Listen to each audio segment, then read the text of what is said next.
made it to Ghana. All right, I am checked into the Airbnb. A little disappointed because the pictures look better than the actual place. And also, when I landed this morning, my flight got in like an hour late because it was an hour late taking off. And I had reserved a driver because everyone says, do not like go with the taxis, you're gonna get ripped off. But in today's case, it actually worked out way better because the guy that I booked didn't show up, wasn't answering his phone when I was calling, and so I walked outside. I was gonna wait for him, and then this taxi driver came up to me and was like, you want to use my phone to call him? I tried calling again, no answer. I was like, oh, I'll just wait. And the driver's like, why are you gonna wait? Like, he's already not here. And I was like, you know what? You're right. And so I was like, how much to take me here? And he charged me $200, which is the equivalent to like $13 compared to the driver that I booked was gonna charge me $50. And mind you, I'm staying 13 minutes away from the airport, so it's not a long drive. So these are the things to kind of just be aware of when traveling to Ghana. All right, after back and forth, we are leaving this Airbnb. All packed up, ready to head to our next one. Our two big ass suitcases. I could be in the back. You're gonna do it? Okay. She's taking one for the team.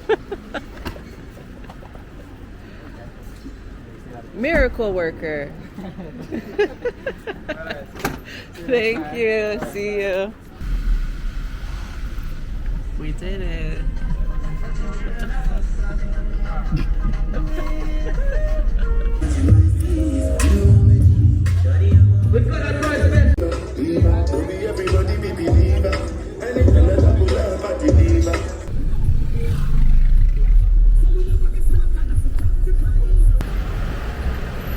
Good morning. Day one in Accra complete, and now we're on to day two. But let's recap day one first. Touchdown in Accra.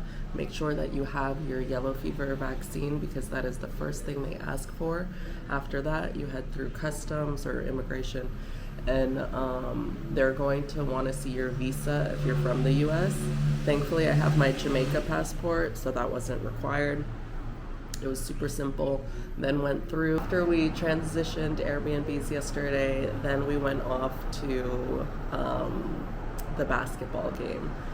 One thing for sure that you should know is that nothing starts on time.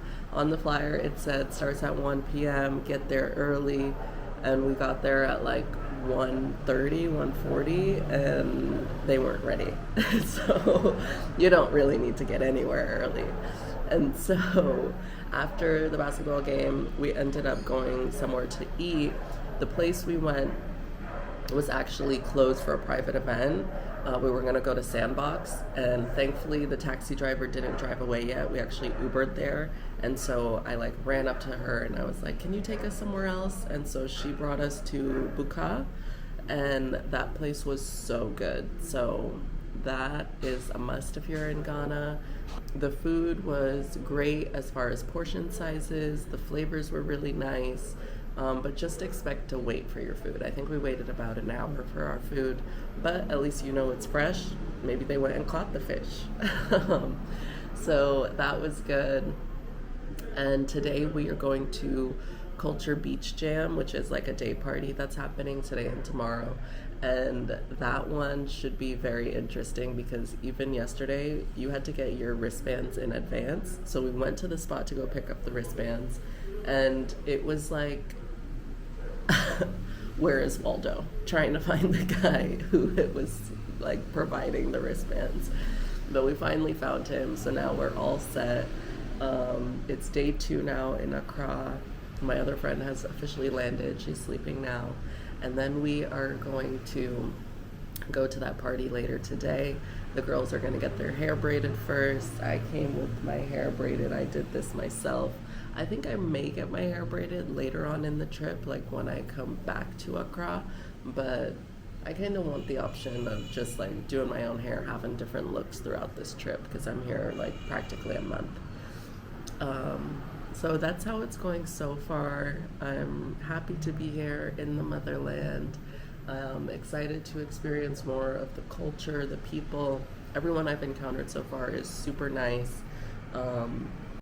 Things are really inexpensive, at least so far from what I've seen.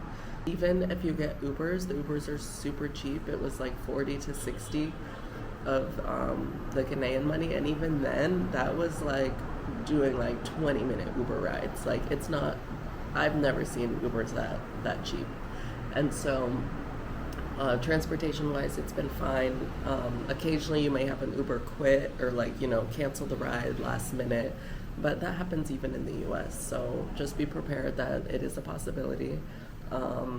Thankfully, my friend has service outside of Wi-Fi, but for some reason, my phone, I have T-Mobile, no service, nowhere. I'll see full bars, occasionally 3G will pop up, nothing, no service. So if I don't have Wi-Fi, you can't reach me. So that's something to be mindful of while traveling. Personally, I don't really mind, but I know there's people who want more comfort in always having full access and accessibility, not only to their phone, but also being able to call and people being able to reach them. So that is something to keep in mind when traveling. I have my wits about me when it comes to traveling because I've traveled a bunch. And also this place reminds me of Jamaica. Like, so if you're used to just knowing how to speak with people and relate to people, you're gonna do fine. Don't make it so obvious that you don't have your wits about you. You know what I mean? Like, if I'm asking a taxi driver to take me somewhere, I'm gonna speak with like discernment. I know where I'm going, I know what I want, and I'm not a fool. So don't think you're gonna charge me crazy amounts just because I'm not from here. So that's definitely word to the wise, how you should be while traveling. It hasn't steered me wrong, so I will keep doing that and I'll let you know how it goes along this trip. I will say that for me, I had really long days of traveling. Since I left JFK, I went to Morocco, had a 15-hour layover in Morocco, then from there to Ghana, arrived in Ghana like 5:30 a.m. So yesterday I was starting to feel really tired. Like every time we got into an Uber or a taxi, I fell asleep.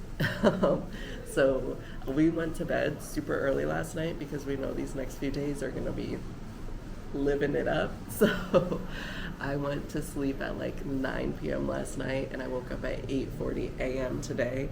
And I'm so glad that I did because I know my body needed that rest. Even yesterday, I had like the sniffles from all the traveling and just being cooped up on the airplanes.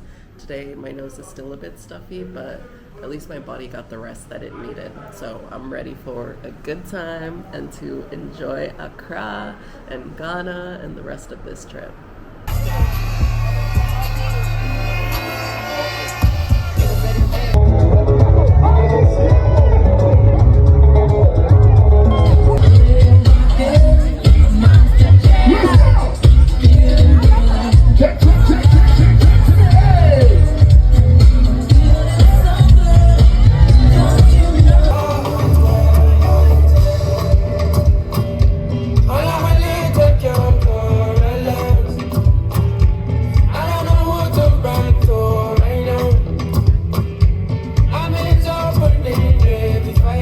What did you think of your first full day in Ghana?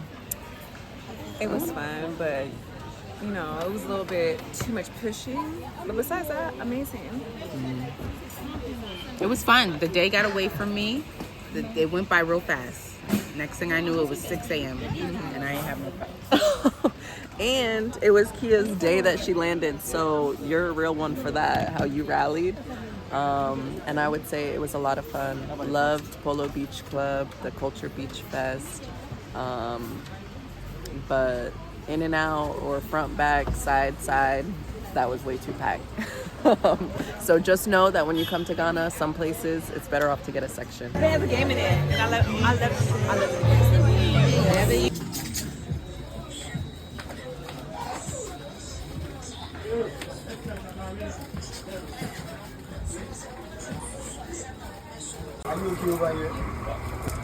If our mother dress, when they dress, the type of dress that they wear, Then they check the beads that you can go with the color that is in dress.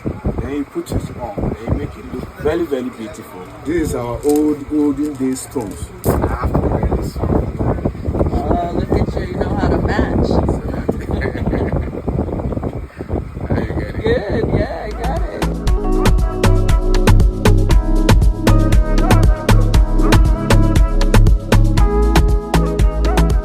Just have to share, one of my favorite aspects of traveling is the people that you meet. I was just at a coffee shop, this awesome cafe, Northridge Cafe, and I start chatting with the girl next to me. Literally, the conversation started over avocado toast, and then just became so inspiring and so like fill your cup type energy, where she was sharing with me, you know, her life story, her views, her plan. She wants to write a book, 3 books, and her friend Gloria was also just shared with me her experience of moving to Ghana from France. And when I tell you, these women inspired me so much, and I told them my plans and the things that I'm doing or have done, I'm like, everything is so divine. The right people come into your life at the right time and for the right reasons. Like, just be open to receiving. That is the message for today. Open to receiving.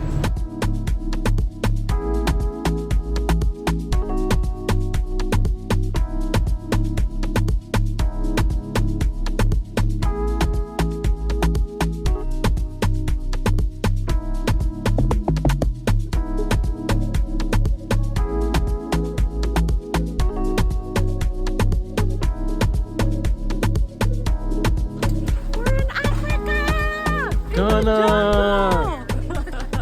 We outside. We outside.